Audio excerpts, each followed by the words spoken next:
As athletic trainers, we deal with injuries, first aid, emergency care, and rehab. For our project, we collaborated different types of football functional training techniques that demonstrate the laws of motion.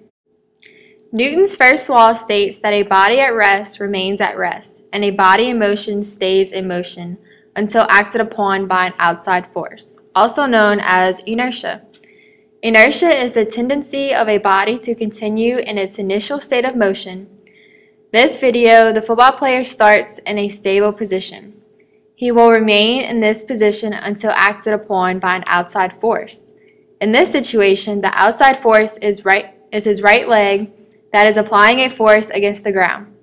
The potential energy of this leg is transferred into the ground, allowing him to change stages of motion. He will stay in this state of motion until another force is applied. This other force is again the potential energy of his right leg against the ground, allowing him to change direction. This is repeated until the drill is completed.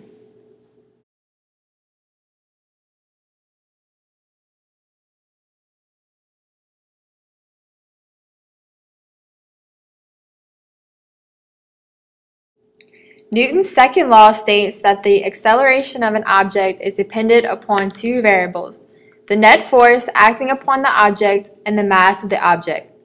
In our video, Newton's second law is demonstrated in the force it takes to stretch a TheraBand a certain length.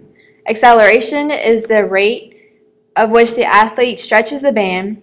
The net force is the act upon the object and the amount of force applied by the athlete. The mass of the object is the amount of force it takes to stretch the TheraBand apart. The athlete is using a 10-pound TheraBand, which means that the athlete must apply 10 pounds or greater to stretch the band. The athlete must apply a correct amount of force and acceleration to stretch out the band to perform this drill. Newton's third law states that whenever a body exerts a force on another body, the latter exerts a force of equal magnitude in opposite direction on the former object. These coupled forces are called an action-reaction pair.